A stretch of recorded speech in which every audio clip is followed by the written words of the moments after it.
Welcome back, challengers. Your man's Darwin Darko here, back with some more dope beats for you to step to. This is what, season 6, episode 5, I think we on. And we got 5 projects on the docket today. L.A.X has Nobody Like ZaZa. We have OK Go and the adjacent Possible. Lords of the Underground, Legends. Actually, the album is called So Legendary. RJ Payne, finally, out with Leatherface 4. It's been since it's been probably like 4 years since we had the for this installment. We also have Sinners, that movie that just came out with a soundtrack. First off, gonna have some spoilers, so I'm telling you up front at the end of the show. Spoiler alert if you haven't watched it yet. But got some good stuff for you. You can thank me now. Hit the like button, subscribe, leave a comment if you will. Let me know what the vibes are like out there, and share the show with your friends. Love to find ourselves swimming up your timeline, whenever we drop some new content. And first off, honorable mention, as I like to do, it has come to my attention that, okay, so the show is all about albums. This is what I do.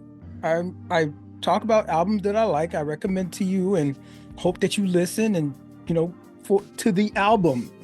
But apparently, cats don't fuck with albums these days.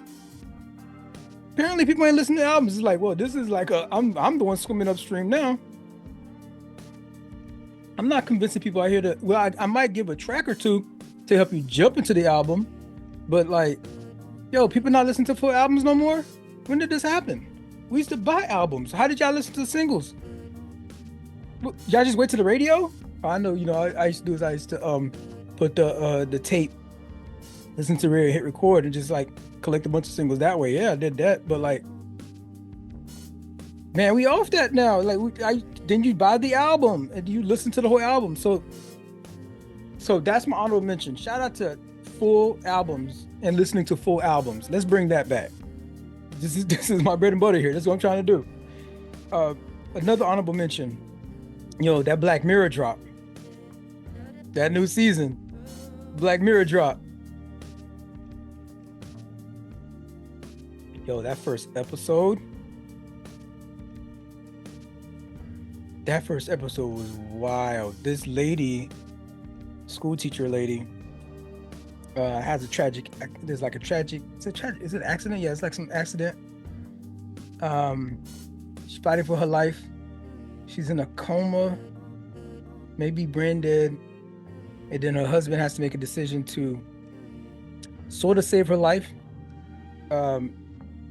There's this company called Rivermind that can like bring her back, but there's a cost. It's Black Mirror, so you know it ain't gonna be straightforward like that. I was like, at the end of the episode, like jaw drop. But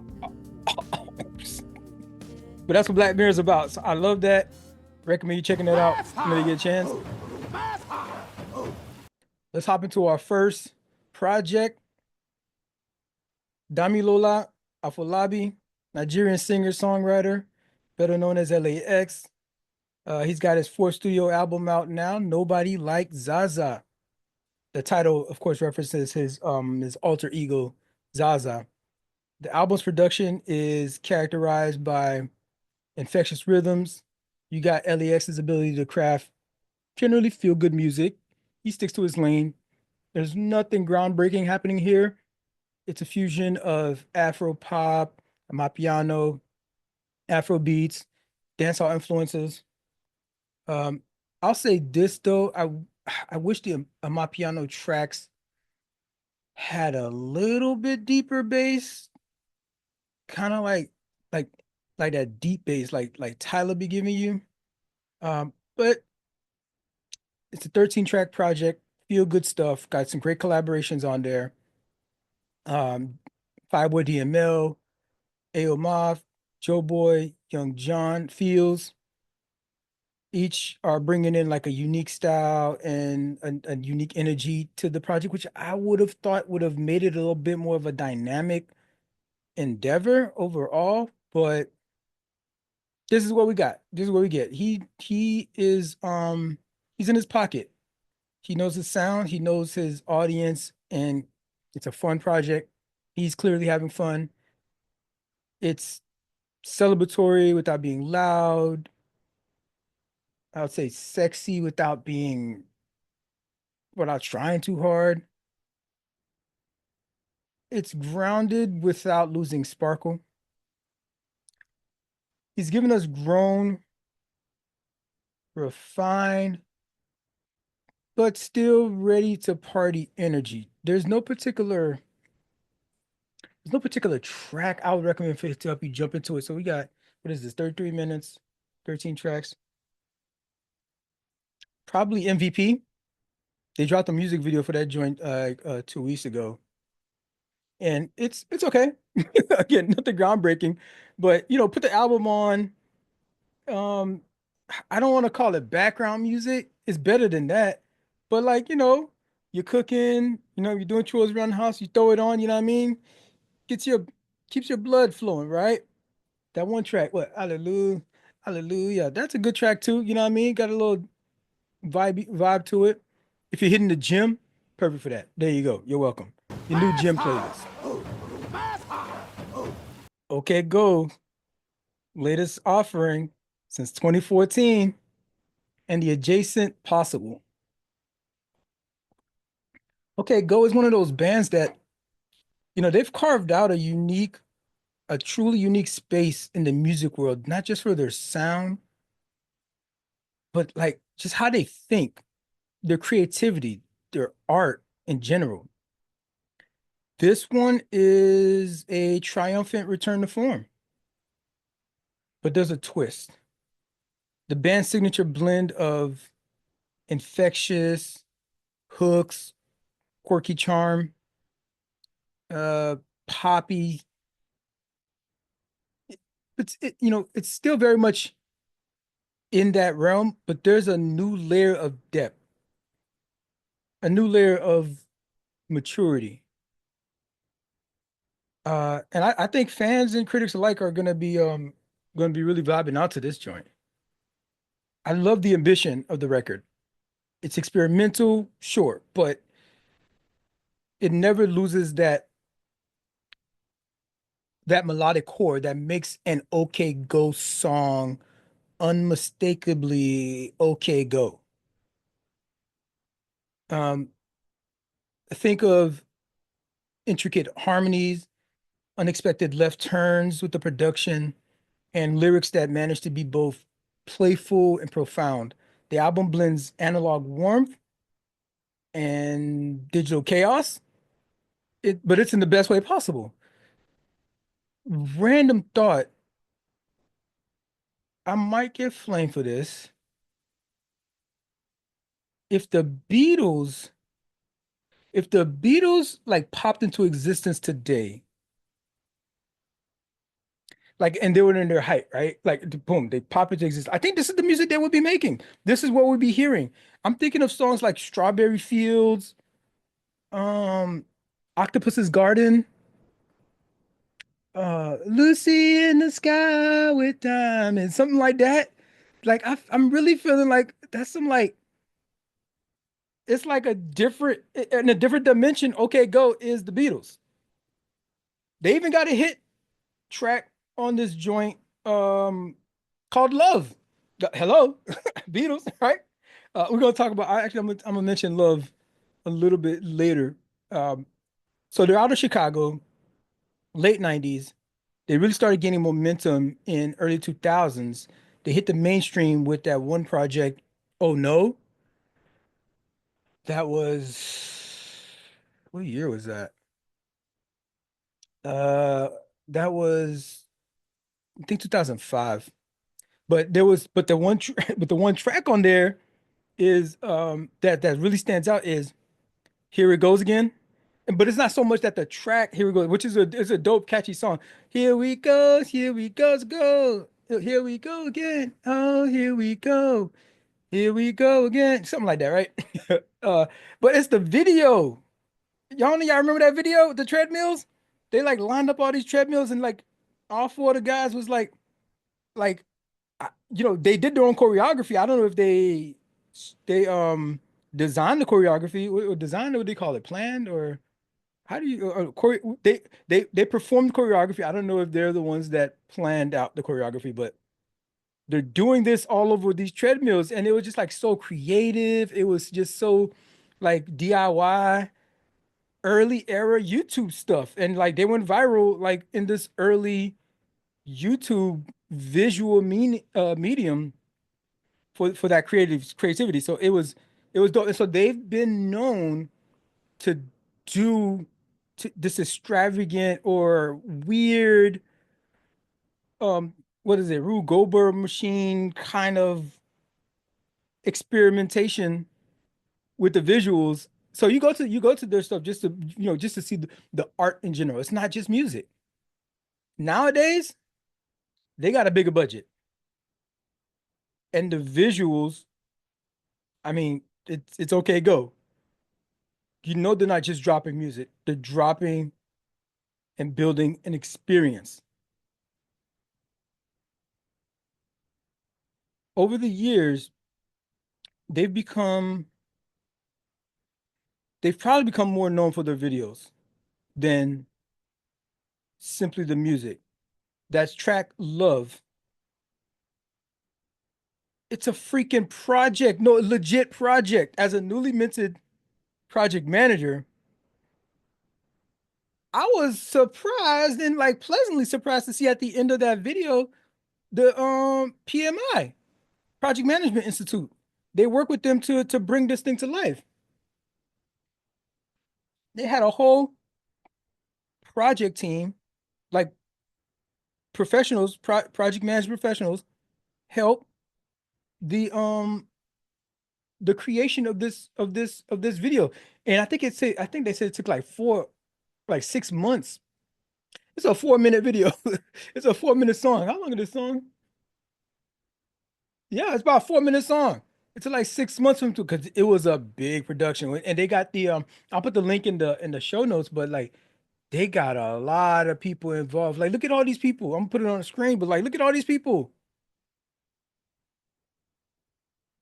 So I'm gonna read right now.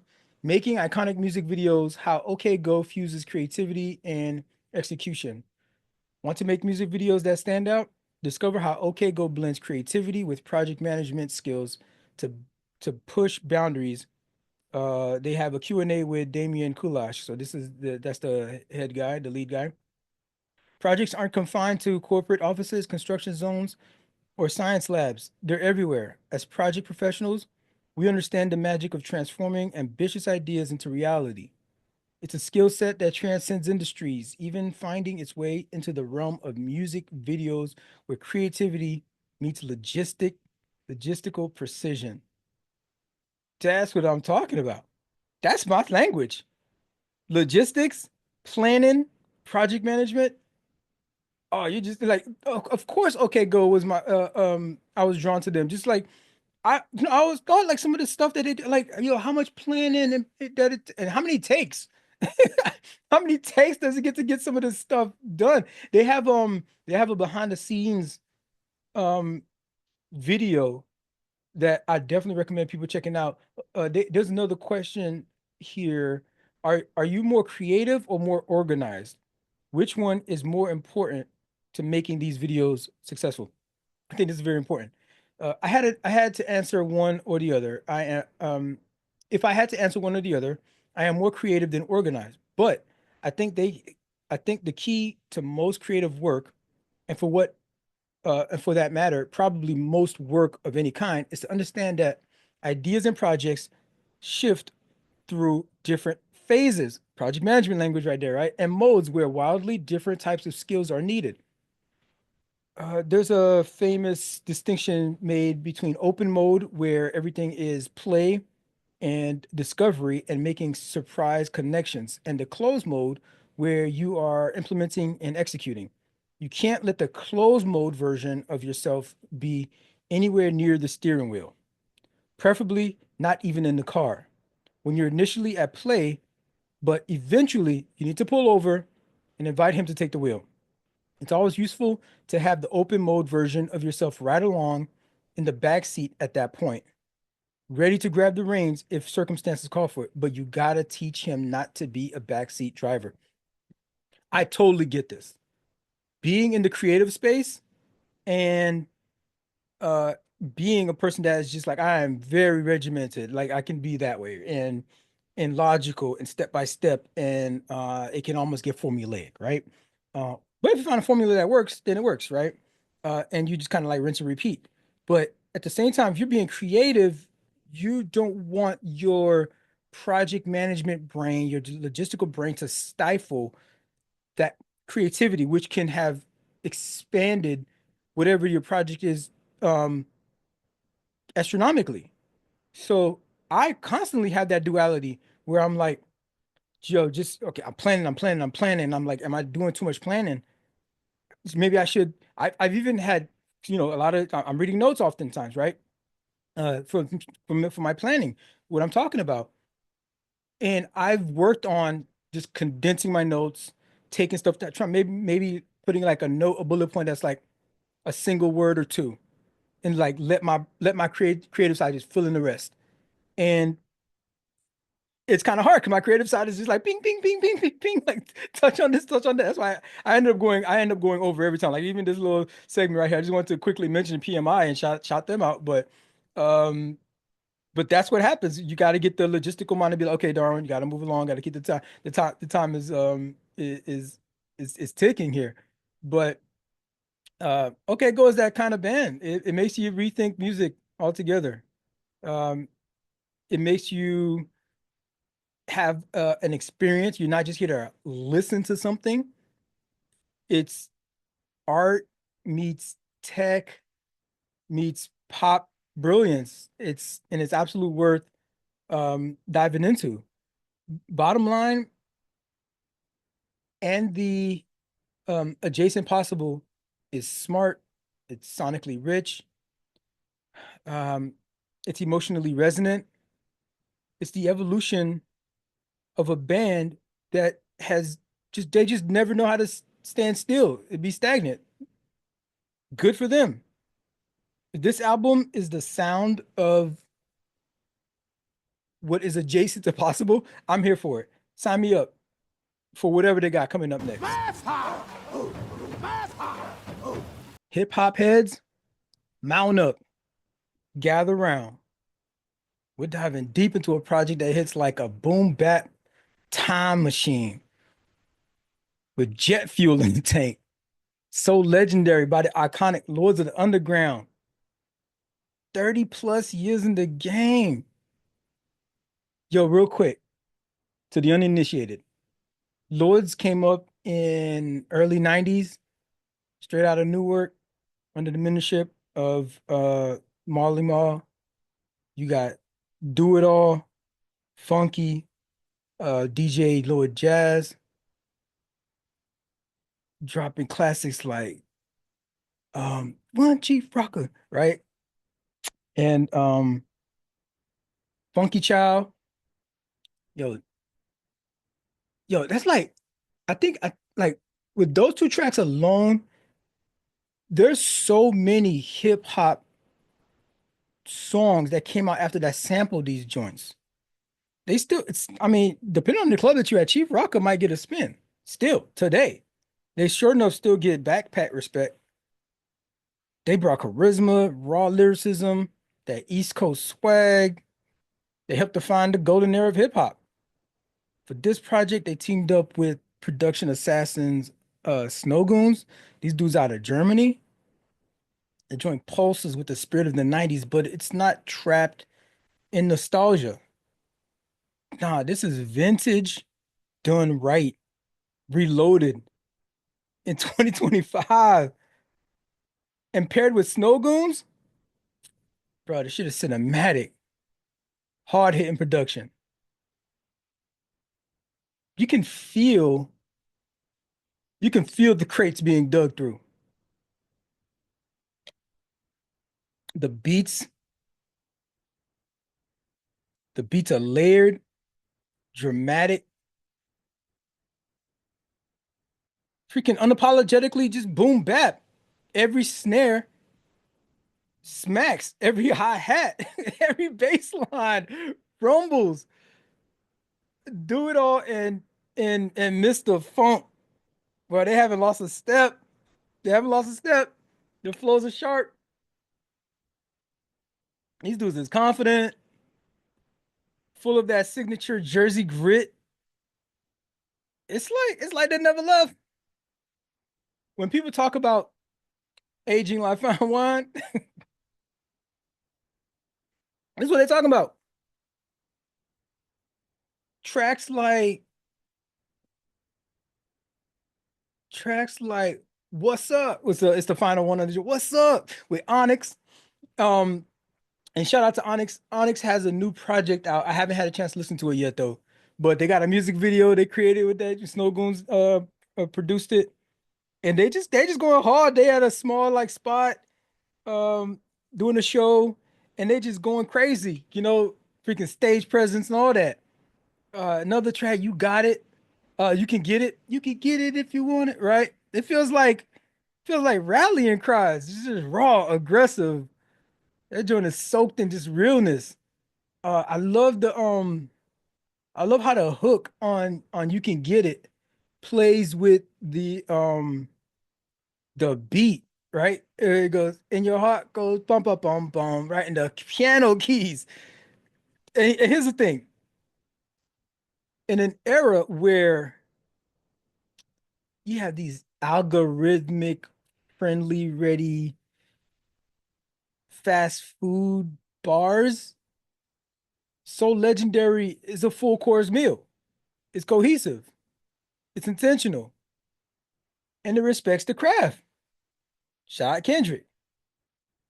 The chemistry between Lords and Snowgoons is undeniable. Like they've been building this thing for years. They just been in the lab just cooking. There's a track called Cook 'em. The second one on the track, what? Just Cook 'em. They're doing this fire. They just been waiting for the right moment to drop. Put on some headphones. This is what you gotta do. This is your homework. Put on some headphones, crank the volume up, play that joint from front to back.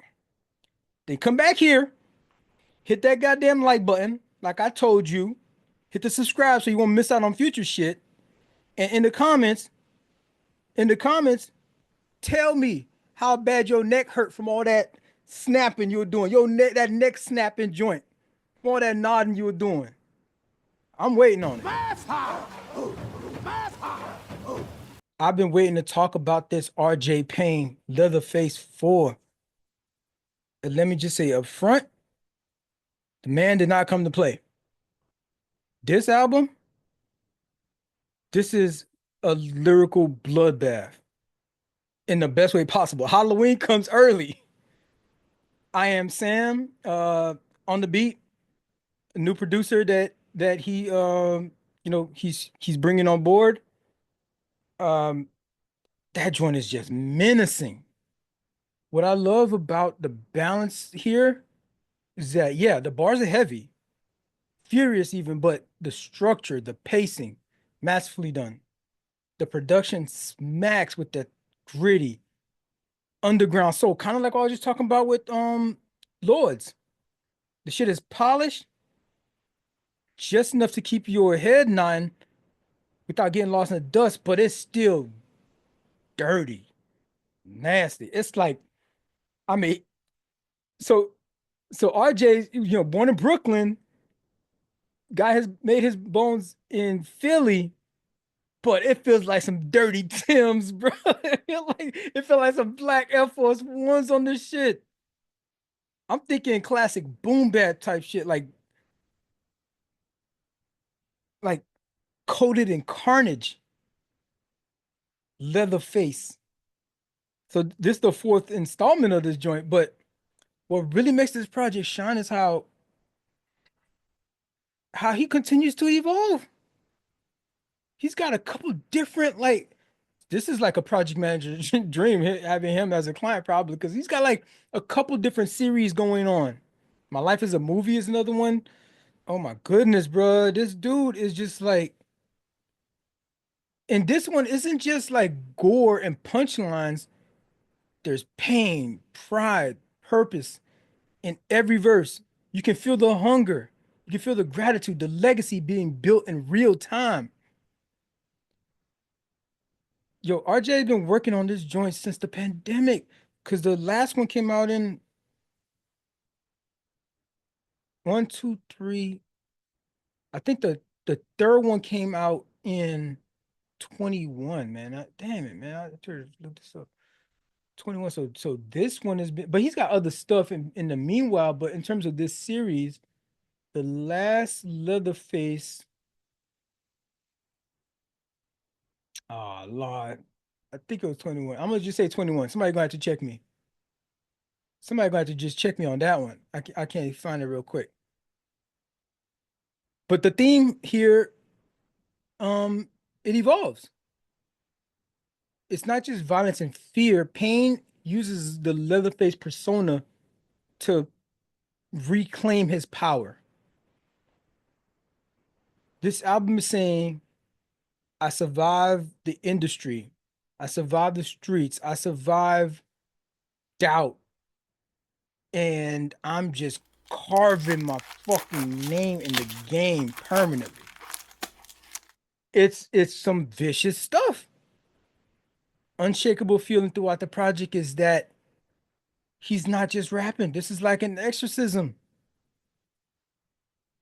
Even when he's in full Leatherface mode, chainsaw metaphors and all that, you still hear the strategy. You hear someone who's not just rhyming to impress, but rhyming to ascend, to show the ascension. That duality, raw aggression meeting refined craft, it's the heart of this project. If you know Payne, then you already know he's a verbal assassin. But on phase 4, every bar is sharpened like a blade. I'm just leaning into this fucking Halloween shit. Yo, this joint is fucking treacherous, yo. There's like these like jump scares almost in the production where it's like when you listen to like a horror movie, like it's just a scream that just happens, like it's a quiet moment. The beat is like lulling you, and he's just like spitting his shit and just like da, da, da, da, da, da, da, da, da. And also like the production just like hits you. You gotta check out it's been it's been what is this name of this damn shit? It's been oh, what's the name? Oh, it's better to run. It's better to run. Oh, that joint is so freaking dope, bro. There's like a drill beat. It's like a drill beat, right? And he's just calculated on that joint and just dangerous. The bars are just surgical. The delivery just venomous. But he's like composed. And he does this rapid fire, this rapid fire rap on that joint. Um, he's not just flex. Yo, there's no hooks. There's no hooks. There's no hooks on this album. He has no hooks. This nigga has no hooks. Yo, he don't care for y'all asses singing along to his shit. He wants you to be like, yo, what the fuck? Let me rewind this shit. You gonna have to rewind the shit. What did this nigga just say? That's what's up. Bottom line, Leatherface 4 is yo, he's in full beast mode on this shit. If you love storytelling, lyricism, hip hop with a serrated edge, this is your album. This isn't rap. This is surgical street scripture. You can't just stream this. You gotta. This is the shit that people study. This is that rappers bite off of. It's a goddamn manifesto.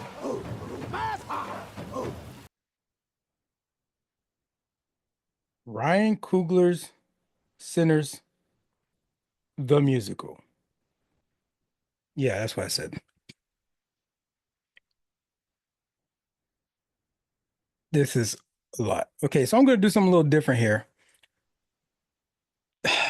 This is an album review or album recommendation channel, not even a review album because I don't review stuff that I don't like. Anything I review here, again, is stuff that I think is worth a listen, at least one. Stuff that I like, stuff that I've replayed multiple times. I like them.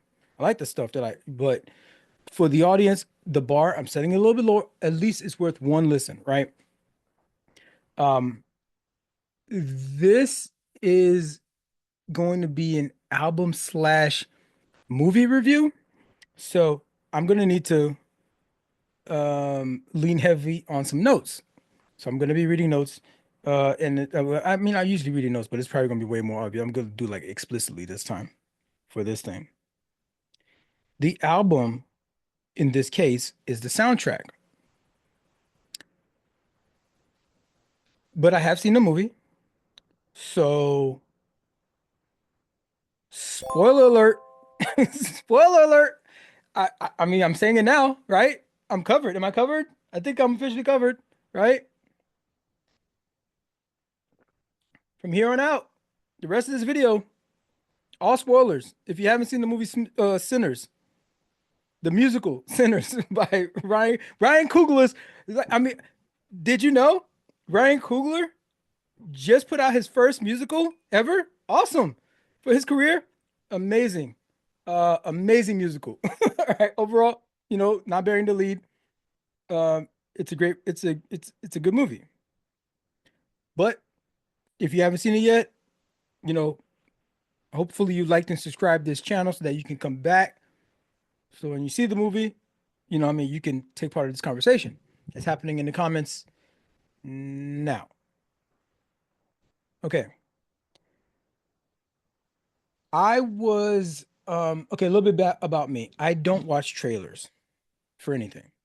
Well, about anything. I don't watch trailers for movies that I'm anticipating or movies that I want to see. Like I'm big into the Marvel franchise. So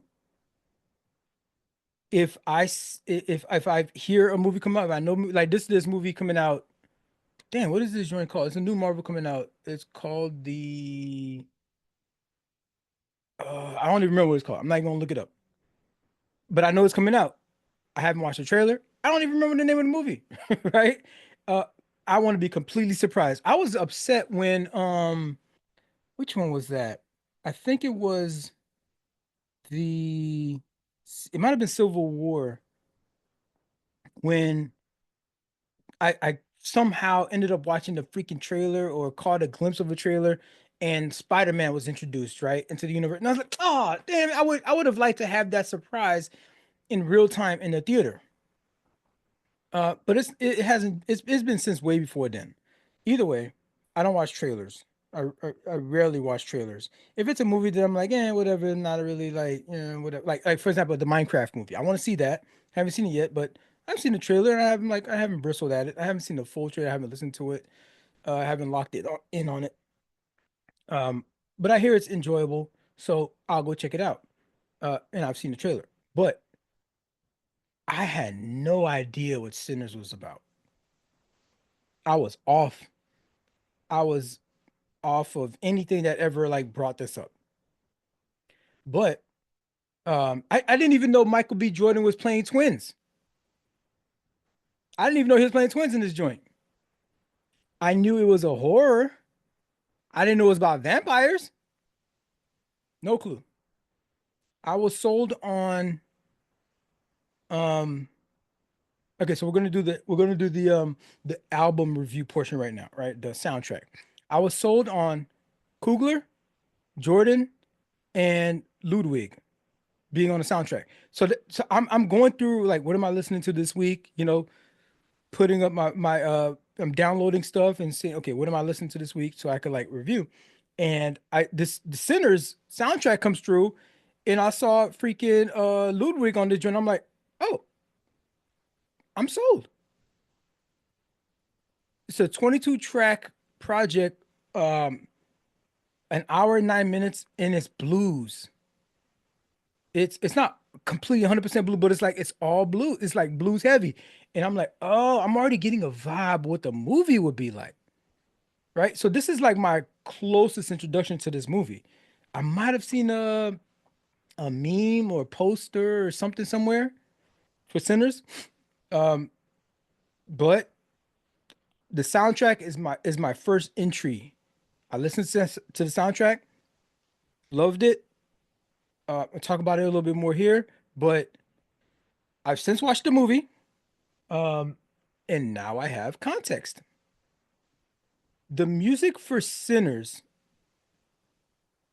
my conclusion, the music for Sinners is in and of itself a character in the movie.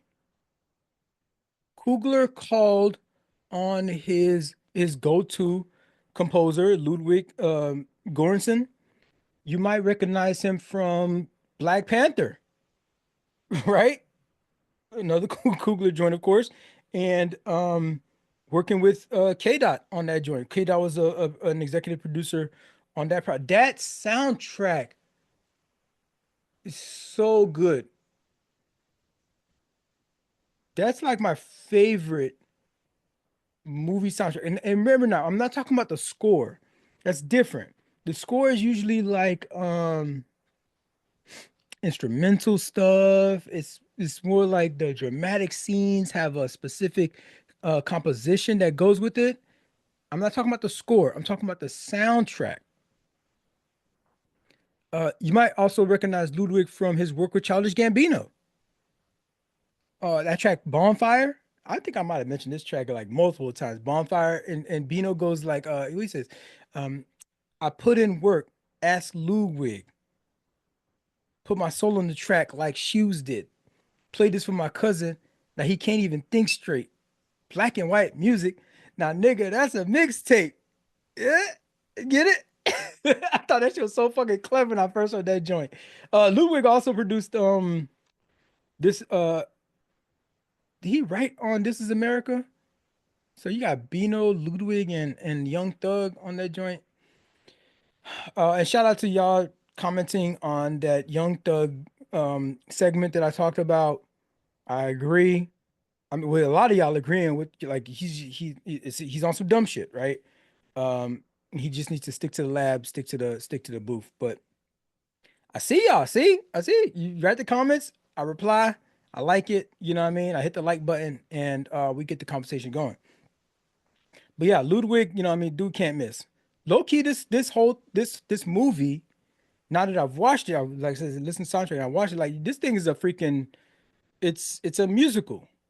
You get swampy blues rubbing shoulders with smoky alt rock, alt country, gritty southern rock.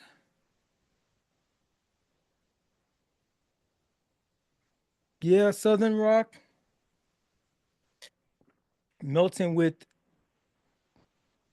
some gospel, some stripped down gospel. Like this little light of mine, I think is the this little light of mine is the first track. But then there's like a little like surprise at the end there, right? So you gotta listen to it. It's 2 minutes and 26 seconds. The whole album is 22 songs, like I said, an hour and 9 minutes. Um, Michael B. Jordan, not that I know he's a twin, he's not the only one playing multiple roles here. The music is a character, and the music is playing multiple roles. I'm thinking Delta blues, soul, Irish folk. The music is doing a lot of work here. It's a soundscape that feels dusty, feels dangerous, it feels alive, and it's like being pulled.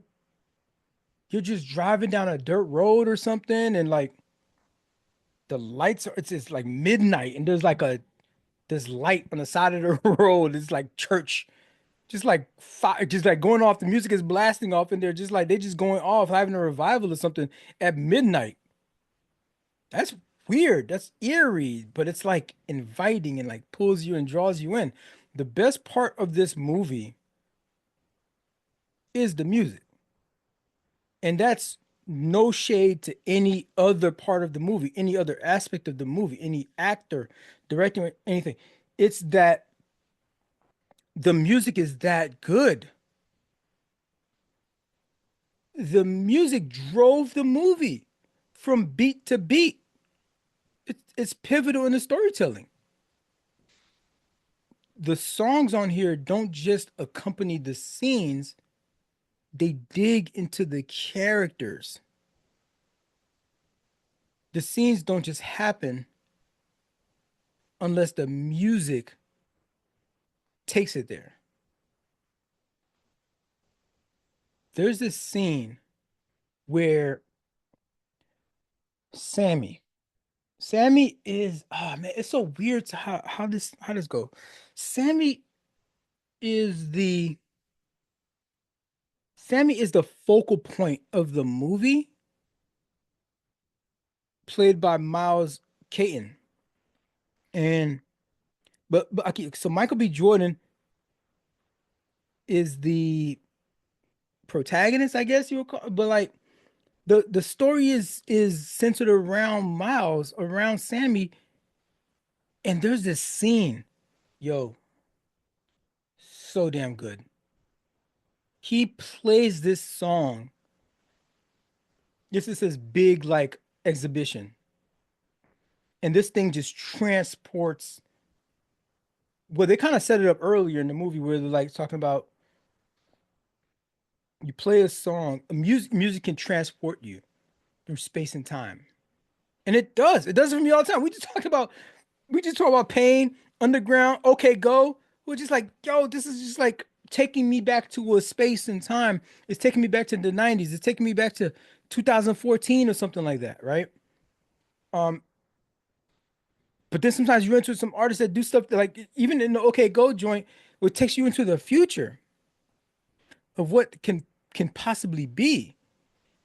And Sammy is doing this in this scene and the song and the music and his voice is just so, oh, he's got such a weird, but weird in a good way voice that's like it's deep but silky. And he sounds like he's got like a cheek full of marbles a little bit, right? But he's like it just works. It just works. This guy is a he's a background singer for her. I don't know if he's still, oh, he's not, clearly not touring now. He's finished, he's doing press runs for this movie. But this scene, Sammy plays this track, and I felt like I was levitating. I felt like I was levitating in my seat watching this freaking scene. It's so beautiful and so cleverly done. And they're going, well, fuck it, we got spoilers going on here. So like the the concept of music being able to transport people space and time, there's no there's no actual transportation happening, but they visually draw, bruh, Ludwig.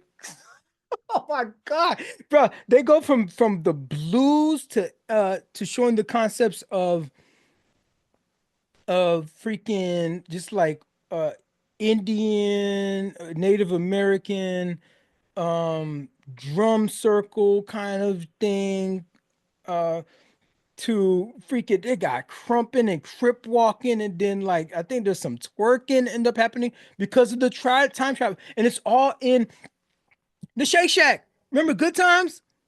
It's all the Shake Shack because it's all a juke joint, and it's like bodies is just flowing everywhere, and not only are bodies flowing, the time and space continuum is being folded into itself, and you you got people crumping and crip walking and whatnot, just like in the middle of the 1930s, just because of the way the music is just like transforming the space. It was crazy. And the production, the way I'm talking about, the music production blends it all in. It doesn't miss a fucking beat. You gotta watch this thing in the big screen. Everybody has to do. I'm sorry. I know times are tough. I know that stock market took a major hit, and people might have lost a good portion of their retirement. But you got to, and movie theaters tickets is expensive now. Pay for a little bit of popcorn. You know what I mean? Don't get no water. It's cheaper to get a freaking goddamn slushy joint than to get a bottle of water at the movie theater. But you gotta watch this on the biggest screen possible. You gotta watch this in IMAX. They shot it in IMAX cameras. Those little big old IMAX cameras. And then some select theaters, they actually got like reels done. It's not deep, even digital projections. You gotta check that out too to see if like your theater near you is like having the actual like the I forgot what they call that joint. The it's the reels, but it's the actual film, right? On film. Mostly like it'd be like Nolan Ryan or Quentin would be the ones to like get that kind of privilege. Now it's everybody just doing it on digital and they project it as high quality and stuff like that. Um, but I saw it in I'm gonna see it again. I gotta see this again. I saw it in a theater that has the is this thing called I think it's called Screen X.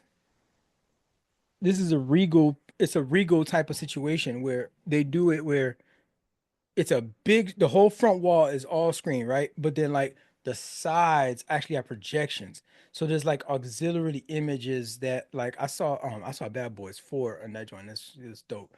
I saw Maverick also in that kind of production, that kind of theater setup. But this one too, it's like it's not 3D because I don't like 3D, right? But um it's the whole screen, but then like there's also like your peripheral gets these images, and the images are unique to themselves.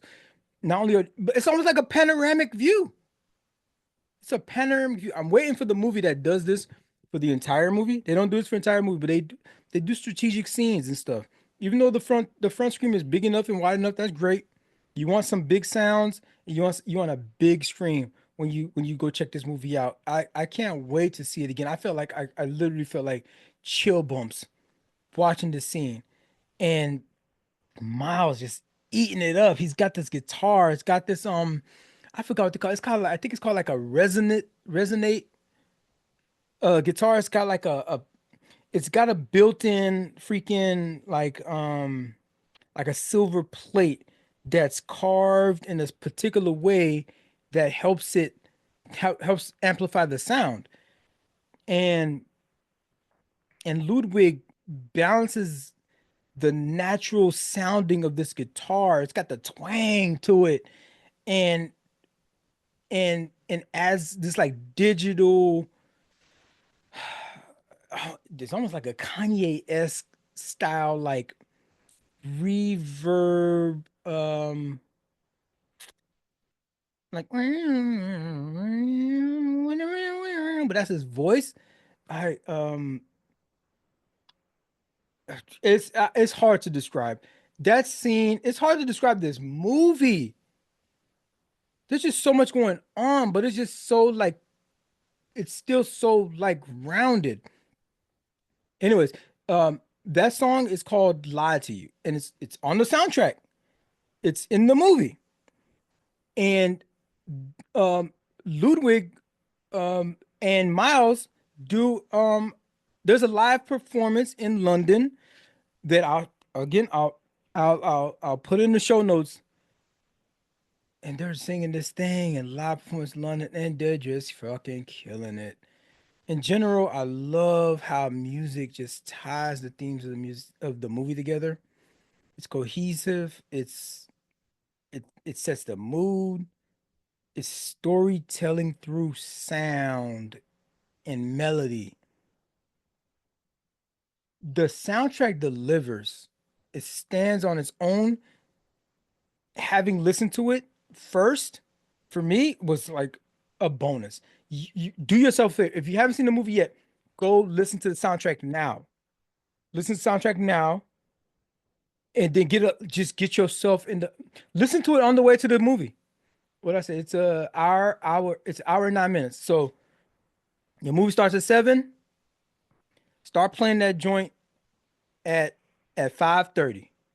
Just like lead into it. 5:45. Just lead into it. Drive on your drive. You listen to at home, getting dressed, driving to the theater, like listen to the rest of the back half and get there and sit in. Like the album doesn't give away any spoilers. So you're good. But you're gonna get like, yo, what is this? What is that?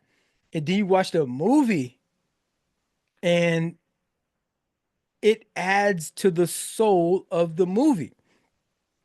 This is one of the best soundtracks.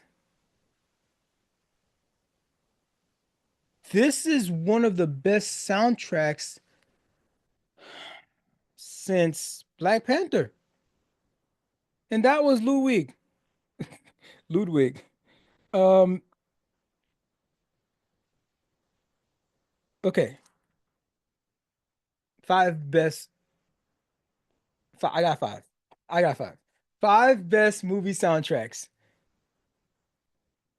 Number one, Black Panther. That soundtrack. Listen to that album. How many hits came off of that? All of the night, all the nights. You know what I'm talking about. There's that one, right? Kendrick freaking produced like the whole thing. You know what I mean? He was the curator and he performed the most of that. Okay, so we got Black Panther. Number two, Batman Forever. Batman Forever had some hits on there. I think U2 was on that joint. Early U2. Of course, Seal. Baby, I'm gonna take a little kiss from the road. Yeah, that was on that joint. Batman Forever. So that's Batman Forever. Number three would be Bodyguard. Bodyguard. Um, Harder They Fall. Harder They Fall had a hard ass. Um, yeah, Harder They Fall. Dope soundtrack. Um, maybe he was gonna say Nicka Poop. I don't Nicka Poop. That was dope.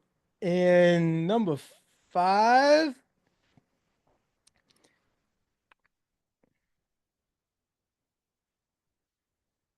soundtracks.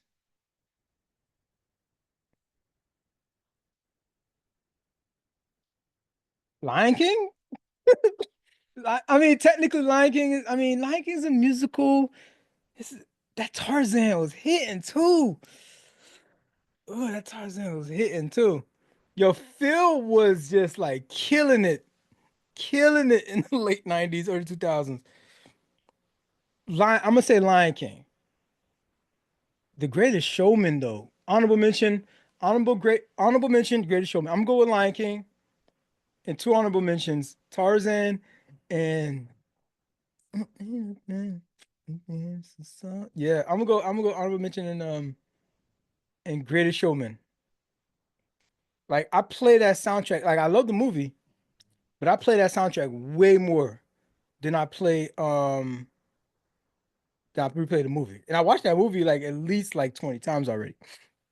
So I'm gonna say that. That's all a side note. Oh, shout out to Buddy Guy. Buddy Guy's in this joint. And he's sort of the persona of Sammy. Uh in the movie. Hey, you already know you're in spoiler territory, so you know this now.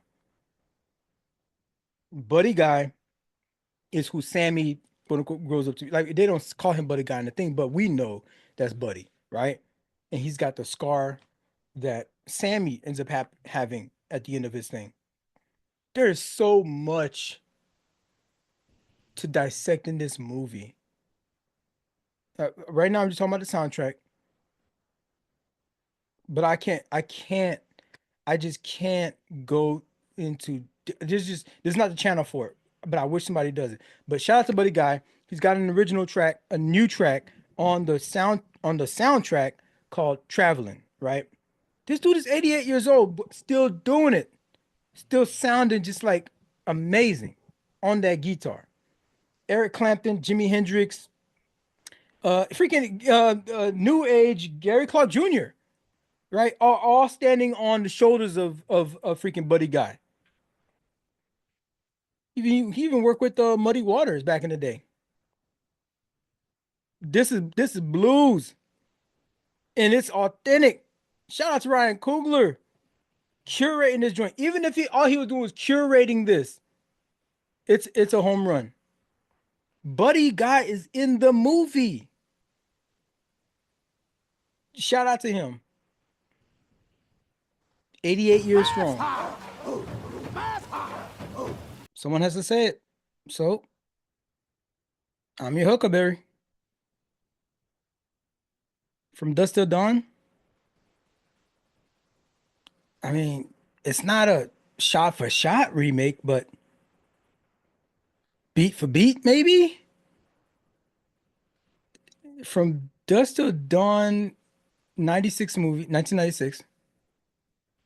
This film follows two criminal brothers who um they're on a crime spree. They end up kidnapping some family and they're trying to escape to Mexico and they end up in this club. It's a strip club. Put a pin in that. And they're there to wait for somebody who's going to help them get away. And they end up discovering that they're in like what's a front the club is a front for a vampire like covenant or something. And they have to fight their way till the daylight, right? Of course, because vampires. I mean, eh, it's sort of the same movie, right? I mean, okay, granted, yo, for real, I'm not saying that it's no. From Dusk to Dawn is mad cheesy. It's a good movie. I enjoyed it. I like it because that surprise, they're like, oh, you thought you were watching one thing. Whoop, whoop, whoop. They flip it on you and you're watching something else, right? Um, so at least, I mean, if you're a trailer watching person, that you knew what you're getting yourself into with the Sinners, but I don't think from Dusk to Dawn. I don't remember being this adamant about trailers back in the day. When I watched Dusk to Dawn, like I had no clue that was gonna happen. They just switched it up on me, and I was like, "Whoa, what is this?" Like, yeah, okay, all right, I guess I'm here now, and I liked it. It was particularly in the so this is a Tarantino flick, and he's actually in it. Him and George Clooney, and what it ended up doing is because it was kind of revolutionary where it kind of just like flipped the script on the audience and the audience wasn't expecting the thing. It was novel, so maybe that made it more endearing to me. But at the same time, looking back at it, it was cheesy. It had cheesy jokes and stuff like that. But at the same time, like there's a lot of comedy in Sinners. There's a lot of dark comedy. It's not distracting like it's not distracting the way that Dust Till Dawn was. It still feels like black people have a way we have a way of just like kind of like joking through a thing. Not that we're joking while we're in the thing, even though we might make jokes while we're in the thing, we're still it's a coping mechanism. We're still going through the thing, through the trauma. But our communication style it may exhibit or manifest in a joking kind of manner. And we get through it. And especially those stories that we get through, we tell these stories so hilariously. It's funny stories, right? I imagine like being in Sinners and then like telling that story with like some of my guys like over some drinks like a year or two later or something like that. But the thing is, this is just like From Dusk to Dawn was mad corny. It had the humor, but I'm just saying there's similarity though. There was the humor part, and there's still the humor part in Sinners, except the fact that Sinners isn't that cheesy. So I'm not gonna harp on that. I'm not gonna hold it against the movie. It has. Sinners has its dark, funny moments, but it doesn't distract. So I'll forgive you for that. I just wanted to put that out and put that to the side. This is not a movie review space, so I'm not going to do the full deep dive like this movie deserves. But I do have to touch on a particular aspect, and I'm going to dive a little deeper into that. Um, there's just I would have to start a whole new channel to dissect all the all the stuff that Coogler is putting out on this thing, from the religious aspect, from um the fact that Sammy is this younger cousin trying to live up to the expectations or the standards of his elder cousins, especially when we talk about sexuality. And we talked about this before, right? The older people projecting what masculinity is to the younger generation. Like that's a whole freaking conversation about that.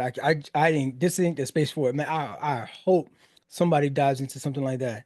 There's a whole conversation about um colorism. There's a big colorism conversation here. We're talking about the characters of Annie and Mary, Steinfeld, and what's her name? What's her name? Wumi, that they play. There's a whole conversation of colorism there. Freaking Haley ends up being the emissary. Oh, there's just so much to dissect in this thing, and then ends up being the catalyst to the whole. Is Yo, I wish somebody really does a deep dive into this. Could be somebody's dissertation. This movie, Ryan Coogler, my man's. This could be somebody's dissertation, just dissecting this film, not even movie, freaking film. So I could talk about that. I could talk about the cultural appropriation. I could talk about the culture vulture thing, which that's what I'm going to focus on, the culture vulture part. There's just so much going on that erasure, all of that. I'm gonna just I'm gonna focus on the vampires, who I didn't even know existed before I saw the movie. Didn't even realize they were part of the movie. I'm gonna paint a picture on kind of who they are and kind of like the role they play in telling this story. We talk about culture vultures in hip hop. We talk about culture vultures in black um culture in general, right? In the black experience. These vampires in this movie kind of represent that.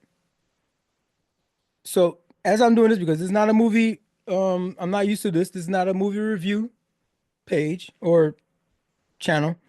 Um, I'm gonna lean on my notes here. So I'm gonna be doing some direct reading here. First, first piece of the picture here. We're trying to paint about who these vampires are in this movie. First piece. The vampires and sinners aren't simply monsters. They represent mainstream culture, or more precisely, the moniker that threatens to absorb, dilute, and homogenize marginalized unique cultural experiences. They feed not just on blood, but on cultural originality. These are the culture vultures we're talking about. These are the Post Malones. These are the Justin Biebers, the Justin Timberlakes that didn't go and make a fucking country album. Post Malone, who named himself after Malone, Carl Malone, shit talks hip hop, extracts his fame and fortune from that, and goes right on into country music purposefully, and then gets like fucking nominated for like best country album. I don't know if he, I don't think he won that shit, but he won. I think he might have won he might have won um one of the categories for something. But like these are the culture vultures, cultural vampires, and when you try to gatekeep, God forbid, but you have plenty of these fucking examples out here. That's one aspect. Then there's the lore that some people's music is so powerful it awakens evil spirits. And Sammy is the artist the vampires want most because he's important. He's singular. There's this unicorn, and that's their freaking angle. If they can get the unicorn, they can get the fucking rest of us.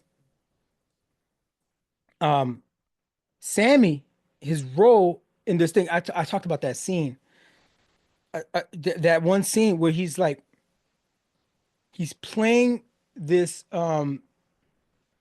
his big moment on stage.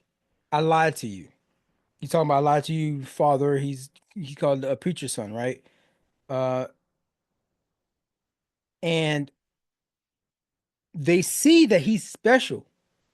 And that scene happens where it transcends the freaking room and everybody is just like Shake Shack, right? This is the juke joint we're talking about. And everybody's just lost in the moment. And you're crossing between dimensions, you're crossing between timelines. And because it's so powerful what's happening there, these vampires over there like, whoa, whoa, you got my attention. You got my attention. Like, what's happening over here? And this is when they try to infiltrate. And what got their attention is Sammy, this singular figure. So if they can get through him, if they can get him, they can get the collective. They can get the rest of us. The vampires are also Irish folk singers. Plays for laughs, but for Coogler, this is thematically smart. I'm gonna talk a little bit more about the Irish thing in a second, but let's put a pin in that. Elements like needing to be invited take on a new weight. These are still vampires. And so when it comes to, again, all the nerdy shit that I'm talking about, all this freaking nuance, fucking just like thinking is like my third eye kind of bullshit. If you just want to go watch a movie, have a good time, this is fun. Music is fucking vibing, is vibing, and you want some tropes, you can get that. You can pull back, detach from it, and be like, oh, there's still the whole vampire thing. They still get stabbed. You still stab them in the heart with a stake. That kills them. The whole sunlight thing, oh, that kills them. You have the whole you have to invite them in. Although in Blade, I don't think you had to invite them into like your home. I don't remember if there was like a home though in Blade that would require like an abode, right? Like somebody has to like this is my residence kind of thing, where somebody has to like would require somebody to invite them in. If I remember, it all happens in some like in like a lot of different like shared spaces, whether it's a warehouse or like a sewer situation or like some dungeon situation. I'm still looking forward to the new Blade movie whenever that comes out. Um, so it still has those tropes for the vampire. So you still have that. So we're gonna keep that as an aspect of what this character of the vampires, amorphous as it um, is being defined as. Interestingly, the movie doesn't paint vampires as the worst threat. While they're dangerous, um, they're more they're more symbolic as a temptation. They offer assimilation, which may protect you, but at the cost of your identity. The true um, zenith of villainy in this movie is white supremacy. It's the Klan. It's white supremacy. Like I come back to this all the time. It comes back to slavery and white supremacy. Like this is like you could distill down all of this shit, our entire experience in this year of our Lord 2025, down to white supremacy and racism and slavery. It's straight up like, okay, let me okay. So okay, that's our character, the vampire, right? I think it's very purposeful that the main vampire that Coogler picks uh to portray is is Irish, is culturally Irish. The Irish have historically been portrayed as a downtrodden um minority group, just like the Chinese, who also have representation in this movie, and and black characters. I think that this movie, the way it's set up, allows whiteness to be, again, whiteness is a character that represents appropriation, but it's also a tragic cost that comes with it, because the assimilation means you lose part of yourself. There's this layer that so there's this scene where Native Americans come knocking at the door of this freaking standalone house, and they're like, we're hunting somebody. And they didn't say we're hunting somebody, but we're looking for somebody, right? And they get welcome with a shotgun. Get the fuck out of here, is what it was like, right? Okay. And the Native Americans are like, all right, we tried. But the house that they knocked on is a house of some Klansmen, some KKK people. They don't know this, right? They see the shotgun though. They're like, yo, we're looking for this dude. We're trying to tell you, all right, fine. We gonna go. They bounce. Turns out earlier, this dude, the main vampire guy, Irish archetype, knocked on their door and convinced them to let him in. Remember that invite I talked about earlier? Stop me if you heard this before. Polish, Italians, Jews. White supremacy has invited y'all in over the decades, over a century now. Y'all, y'all was looked at like y'all was trash as well. We could see it happening now in real time with Hispanic Americans. With proximity to whiteness, if you're passing, you're welcome aboard.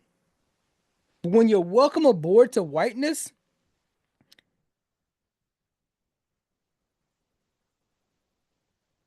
there's a supremacy that comes with that.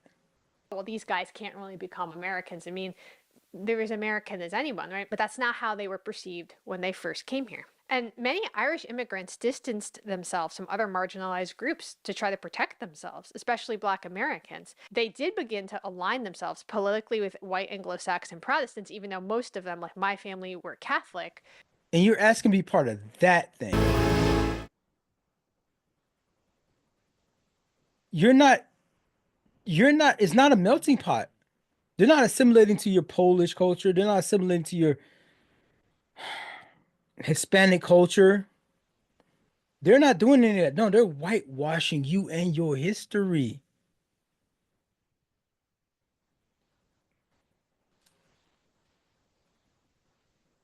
I'm just warning y'all.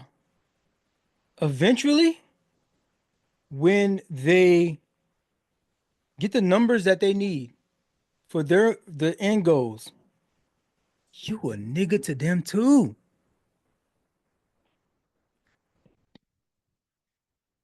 There's a history. There's a long connection with Black people and Irish people, actually.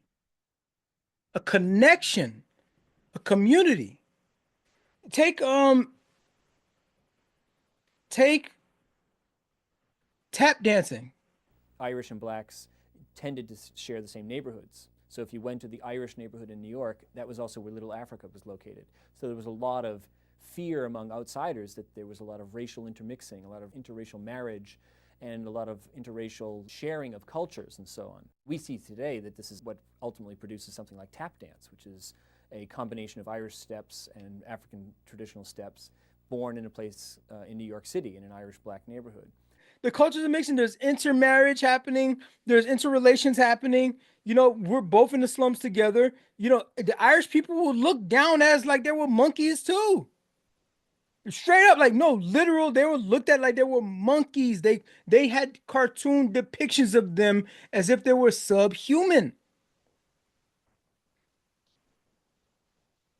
But we found a camaraderie. This is something that I talk about all the time with our society today. It's not, it's like there's these like privileged rich people that have all the resources versus the rest of us. When we talk about police brutality, when we're talking about like job opportunity, when we're talking about education,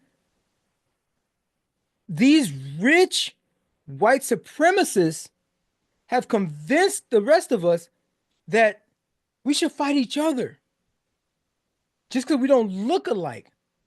But it ain't about what we look like. It's about what our bank statements say. And that's the difference. It's the class difference that they talking about. And they see this and they know that that's all that matters to them because it gives them the access to the private jets. It gives them the access to the exclusive resorts. It gives them the access to just the freaking price of eggs. God damn it. You want the freaking omelet, don't you? I like an omelet every now and then.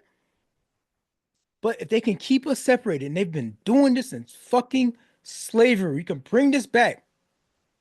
Poor White Trash. Read that goddamn book. I can't recommend this book enough. It's called White Trash. I'll put it up. You can see it. Again, read this goddamn book. They've been pitting us against each other this entire time.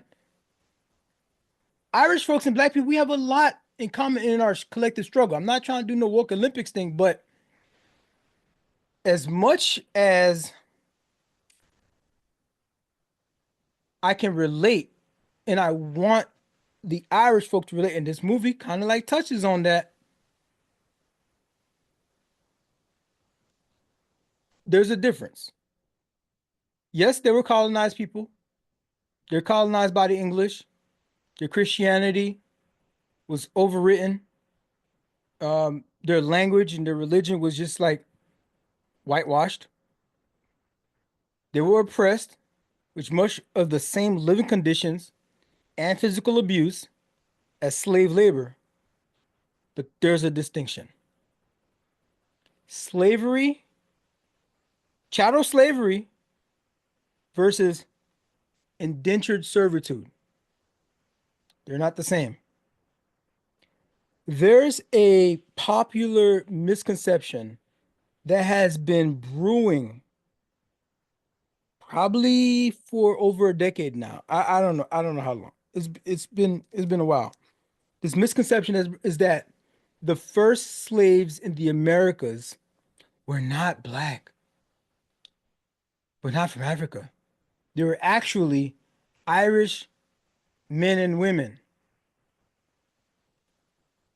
that were enslaved by the English Caribbean sugar plantations in conditions much worse than the Africans had endured. This myth is a deliberate goddamn lie. And and the thing about it is that it's not to diminish the struggles of the Irish people or even to it, it's all just to the whole point of it is to be able for them to say that black slaves were in the same kind of condition as Irish indentured servants. So it's like, oh, the black people were just like indentured servants. It wasn't as brutal and as potent and as bad as we make it out to be. Because look at these Irish, they were the same as the blacks, and they were able to get land at the end of the day. After all that, they were able to become overseers. No, there was a unique, specific chattel slavery experience if you had skin that looked like mine. And you know what a lot of these Irish people did at the time? They ate it up. They assimilated. A lot of them at the time. Not everybody, but a lot of them. Now, with that said, the end of the movie ends with Michael B. Jordan going straight Rambo, right? On some Klansmen, on the KKK. It's a little tropey, little black, black exploitation tropey kind of thing. But I'll allow it. It's actually a brilliant turn. It's actually a brilliant turn that the vampires at the end of the day. So I said all that stuff, right? Love Irish people. Love the way that they're represented in this. They have representation here in this movie. I'm gonna say this. I'm gonna say that much. But they're not the most evil characters in this thing. We talked about the Klansmen. The Klansmen are not prominent.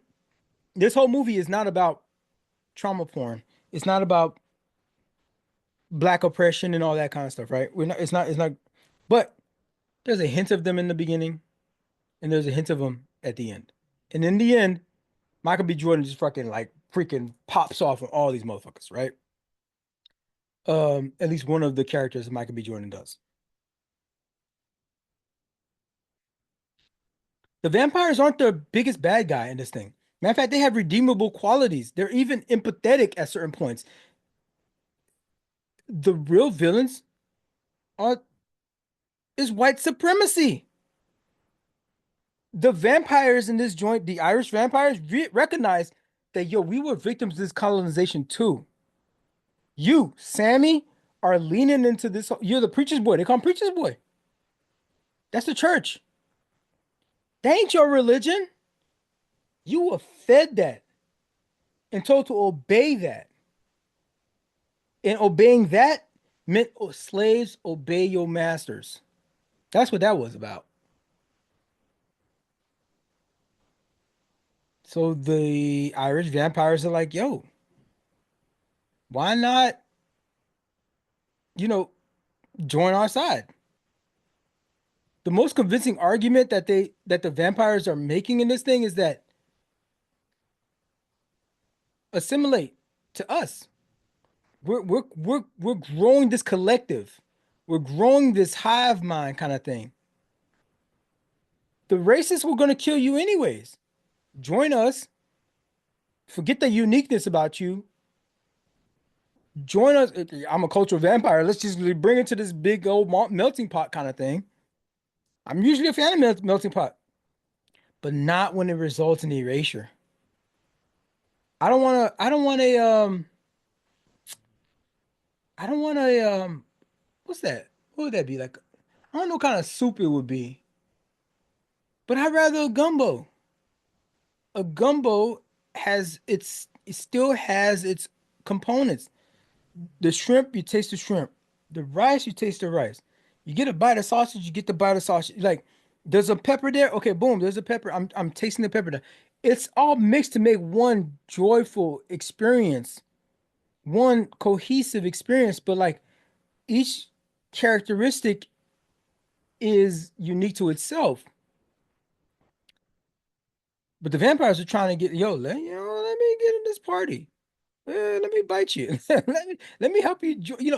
You're gonna bring your culture in. I'm gonna absorb you, and then like we just become this like monolithic thing.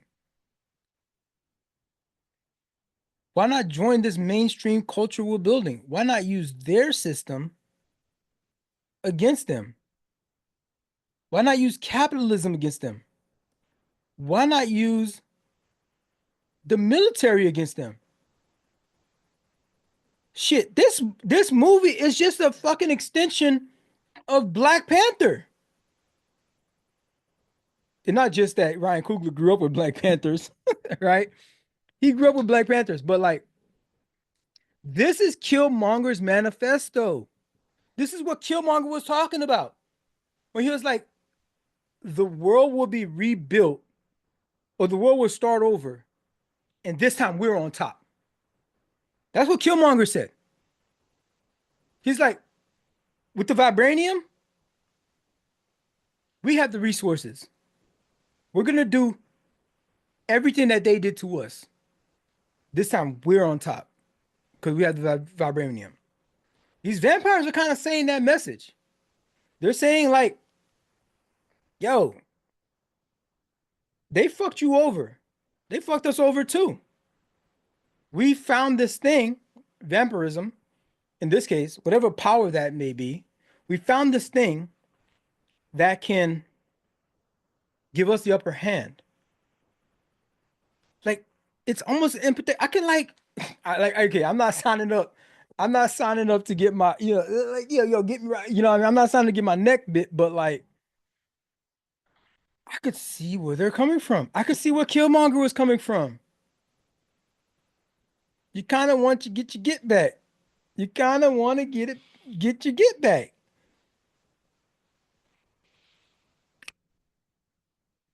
But at the end of the day, philosophically speaking, me, myself, I don't know if I want to live forever. That's just me. But the movie is deep. It ain't no From Dusk Till Dawn. This joint is deep. It's literally, there's some depth here. There's some like dissection that needs to happen. There's so much that I'm just talking about the vampire part. There's so many other characters that need to be explored. There's so many aspects that just needs to be untangled. Um, you could even have a Sinners too. Like those Native Americans, what did they see? What do they know? What was their journey like? Um, at the end, we have Buddy Guy. You can have a whole Buddy Guy story. Yo, do we have a Buddy Guy biopic? What the blood clot? Wait a minute. Let me look this up. We're gonna do this live. Oh, snap. Okay, so I don't know if this is a oh, shout out Larry Clark Jr. Look at this, the Buddy Guy. The Blues Chase the Blues Away. This came out in 2021. Yo, there's so much that needs to be explored with this movie. Is this a biopic, a documentary, or what? I don't know. Buddy Guy plays himself. Garrett Clark Jr. plays himself. Yo, I think this is just a doc. I think it's a documentary. I'm gonna need to watch this. You can get it on Amazon Prime for $4, looks like. Shout out capitalism, right? But yo, Buddy Guy, a Chicago blues legend, shaped his music through his experiences in the Windy City, influencing generations of musicians and performing at the Obama White House. His life is documented in Buddy Guy, the blues chase the blues away. I'm gonna need to check that out. There's just so much going on. Ryan Coogler, man, shout out to you for bringing this whole thing into the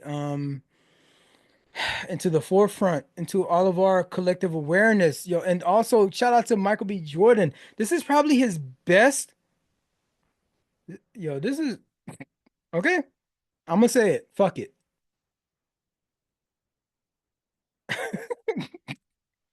This is Michael B. Jordan's best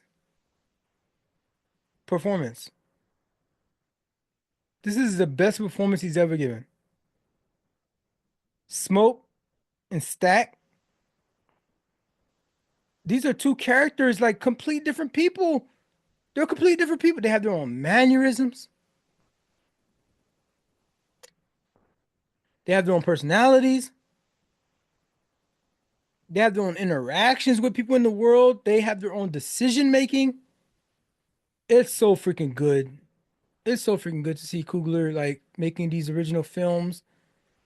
Um, Instead of just the regular corporate IP. I mean, I love those projects, but the man knows how to make a movie with bona fide depth that's also still entertaining. Like even if you're looking just for like, oh, okay, I'm just going to be entertained. I'm just looking for a horror movie. Oh, I hear those vampires. I like vampires. Every few years, there's either zombies or vampires. Something like we haven't had a good zombie movie in a while. I think there's a zombie TV show now with Kevin Bacon. Maybe I might need to check that out.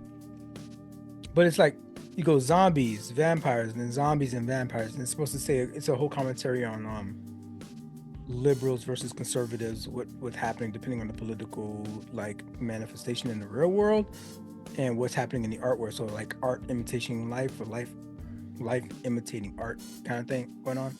But vampire flick. This movie is going to be talked about and thought about and written about for years and years to come. I already can't wait to rewatch it. At least it doesn't.